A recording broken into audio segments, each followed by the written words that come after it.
Les gens sont parfois assez difficiles à comprendre. Mais vous savez ce qui est encore plus difficile? Les animaux. Ils ne peuvent pas vous dire ce qu'ils veulent, leurs agressions ne sont pas toujours évidentes à voir, ils peuvent être une source de danger pour les humains, et les humains peuvent être une source de danger pour eux. Enfin, la faune, c'est vraiment compliqué. Et vous savez quoi? On va regarder de plus près. Juste, abonnez-vous d'abord à la chaîne, et c'est parti!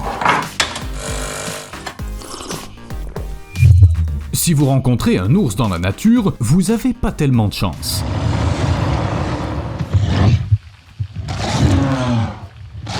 Enfin, bien sûr, waouh, un vrai ours vivant! Oui, l'ours est bien vivant, mais vous pourriez devenir très mort. Que faire dans une telle situation? Certains passionnés de la forêt suggèrent de grimper aux arbres et d'y attendre. Ils disent que l'ours en aura assez de vous regarder et partira à la recherche de nourriture plus disponible. Mais les ours ne sont pas comme les loups, qui resteront coincés en bas de l'arbre à vous regarder l'air affamé. Les ours sont capables de faire ça. Where are you going?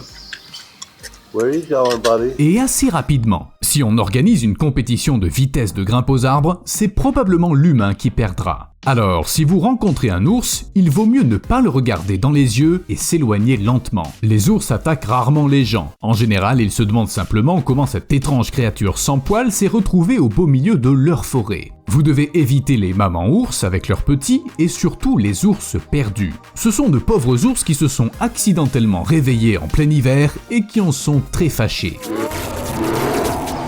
Si la bête décide d'attaquer, faites autant de bruit que possible. Criez, piétinez, sifflez. N'importe quel son fort fera l'affaire. Peut-être même de la musique, si vous choisissez le bon morceau. La zone de danger des chevaux. Ok, là, c'est un fait assez évident. Ne vous mettez pas derrière un cheval. C'est comme le code de la route qui vous explique de quel côté il faut doubler. Là, c'est pareil, vous devez éviter l'arrière du cheval. Vous vous rappelez dans Harry Potter comment il fallait approcher les hippogriffes? Back off, Harry, back off. Bon, et ben c'est à peu près la même chose avec un cheval. Vous devez l'approcher par l'avant pour que l'animal puisse vous voir et vous entendre. Agissez avec confiance, touchez sa gueule, laissez-le vous sentir, parlez-lui de quelque chose. En gros, même si vous lui parlez du dernier épisode de votre série préférée, ça fera l'affaire. L'essentiel, c'est l'intonation. Le cheval ne vous répondra pas de toute façon, même s'il n'est pas d'accord. Vous n'avez pas besoin de vous incliner et ne l'approchez jamais par derrière, de façon soudaine ou trop silencieuse. Les chevaux se souviennent que leurs ancêtres étaient chassés par des prédateurs, donc ils ont un instinct de défense. Personne n'a envie de se prendre un coup de sabot sur le front, hein? Les tentacules avec des dents. Les pieuvres, ça peut être drôle, ça peut être intelligent ou même savoureux, mais ce n'est sûrement pas amical, alors n'essayez pas de vous mettre une pieuvre sur le visage.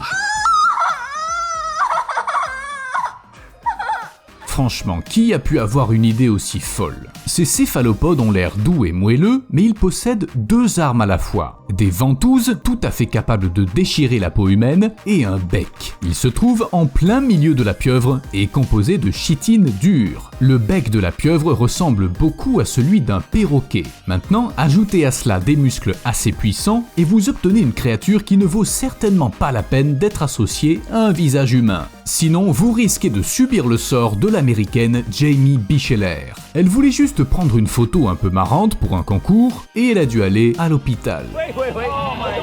Aïe aïe aïe, elle est clairement blessée. Les victimes de requins. Les requins n'attaquent pas les gens si souvent. Le plus souvent, ils le font par curiosité, parce que les humains ne font pas du tout partie de leur menu. Je vais me rapprocher, mordiller cette créature étrange. Et si elle était délicieuse? Et arrêtez de crier, enfin! Dans 90% des cas, après une morsure d'exploration, le requin s'en va. Et d'après l'International Wildlife Museum, il y a une chance sur 4 millions de rencontrer ce prédateur marin. Mais en règle générale, tous ces chiffres ne suffisent pas à rassurer les gens. Non. Il faut remercier le film Les Dents de la Mer. Essayons de déterminer ce qu'il faut faire avec un requin quand on le rencontre. D'abord, il vaut mieux éviter cette rencontre. Il vaut mieux ne pas aller dans l'eau boueuse ou nager dans l'obscurité. Les requins n'ont pas de lampe de poche, donc ils vont devoir s'approcher pour déterminer que vous n'êtes pas dangereux. Et ils peuvent en profiter pour prendre une bouchée. Mais disons qu'un requin est en vue. Ne lui tournez pas le dos et adoptez une position droite, parce que rien dans l'océan n'est en position droite.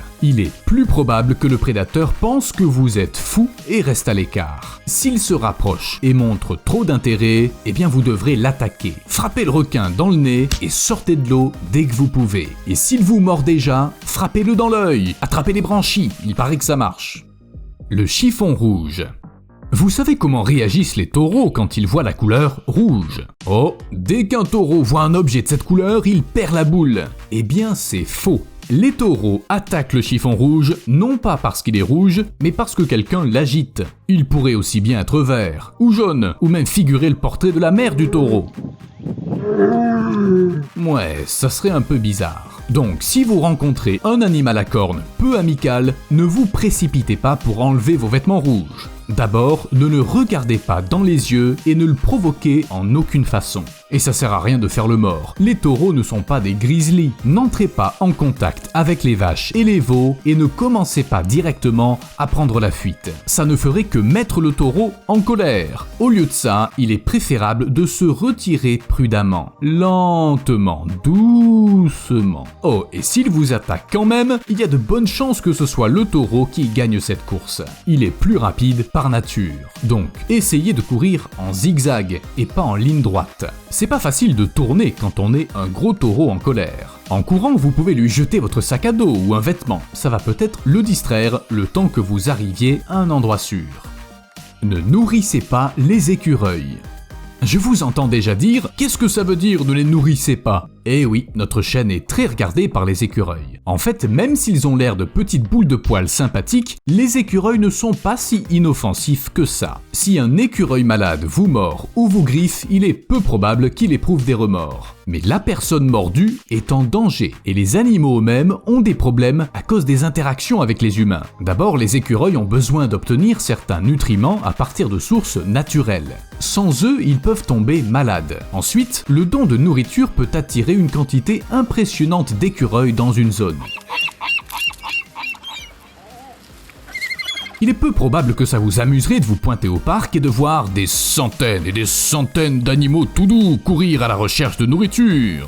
Ce serait un peu comme une apocalypse d'écureuils, ce qui encore une fois pourrait conduire au développement de nombreuses maladies d'écureuils. Enfin, les écureuils peuvent à force associer les gens à la nourriture. Bien sûr, ils ne se mettraient pas à attaquer, enfin j'espère, mais ils perdront leur peur naturelle de l'homme et pourraient un jour se rapprocher dangereusement de quelqu'un qui déteste les écureuils. Pas une bonne idée, mais si vous voulez quand même vous occuper des écureuils, envisagez plutôt de planter des arbustes comme le cerisier sauvage, le cornouiller ou l'aubépine. C'est pas aussi agréable que nourrir l'animal directement avec la paume de la main, mais c'est plus utile.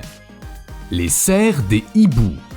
Certains aiment tout simplement les animaux exotiques. Qui a besoin de chats, chiens, perroquets ou hamsters quand on peut s'acheter un raton laveur, ou une loutre, ou un serval, ou un hibou? Mais très souvent, un animal sauvage peut s'avérer vraiment dangereux, même s'il ne s'agit pas d'un chat prédateur qui est tout à fait capable de manger l'un de vos petits-enfants. Les serres d'un hibou peuvent causer des blessures graves à n'importe qui. Vous les avez vues? Elles sont énormes. Des griffes géantes, puissantes et pointues qui peuvent tout déchirer de votre nouvel oreiller à votre peau. Il faut être aussi prudent que possible avec ces oiseaux et ne surtout pas prêter un membre à un hibou que vous ne connaissez pas. À moins bien sûr que vous ayez quelques mains en trop. Les vêtements pour chiens. Oh, ces petites salopettes, ces chaussures rigolotes, ces chapeaux mignons, et sans oublier les t-shirts pour chiens. Tout ça, c'est tellement mignon et tellement dangereux. Selon les experts, la mauvaise habitude de toujours vouloir habiller son chien entraîne sa surchauffe. Vous savez qu'il est dangereux de laisser votre animal dans une voiture chaude. Les salopettes, c'est un peu la même chose. À l'exception de quelques races qui peuvent vraiment se geler en hiver, les chiens n'ont pas besoin de vêtements. Ils ont déjà des poils pour ça. Imaginez que vous vous baladez en permanence avec un manteau de fourrure, mais que vous mettez en plus un t-shirt par-dessus. Ça va pas vous faire du bien, surtout s'il fait assez chaud dehors. Les chiens aussi sont des êtres vivants qui peuvent ne pas apprécier cette situation. Si vous tenez vraiment à habiller quelqu'un, achetez-vous une poupée. La langue d'un guépard. Si vous êtes l'heureux propriétaire d'un chat, vous savez sûrement ce que c'est. Des poils de chat partout, des courses de nuit dans toutes les pièces, des sacs qui bruissent, et un peu de léchouille gentille. Mais c'est là que réside le principal problème. Votre chat a beau être mignon et doux, sa langue est aussi dure que du papier de verre. Elle n'est pas du tout lisse. Votre chat risque donc de l'accrocher à une couverture ou un tissu, et vous devrez le sauver. C'est à cause des petites excroissances épithéliales en forme d'épines. Elles sont nécessaires parce que les félins se lèchent pour garder leur fourrure propre et belle. Les épines s'accrochent aux poils emmêlés et les démêlent ou ramassent tout simplement la saleté. En tout cas, c'est une chose très utile. Mais et les gros félins dans tout ça? See there, when I stop. See, look at that. See that? Blood on my arm. Eh bien, les gros chats ont de grosses épines sur la langue. La langue d'un guépard est similaire à du papier de verre très granuleux. Et mouillé aussi, vous imaginez? Ajoutez à ça des centaines de petites épines aiguisées comme des dents de requin. Elles recouvrent 95% de la surface de la langue. Et pour un guépard, c'est le meilleur peigne et la meilleure éponge du monde. Parce que les guépards, eh bien, ils sont très doux. Mais je souhaite à personne d'entrer en contact avec une langue comme ça. Enfin bon, si un guépard sauvage vous attaque et vous lèche, je pense que sa langue rugueuse sera le cadet de vos soucis. Si possible, restez à l'écart des guépards sauvages. A plus!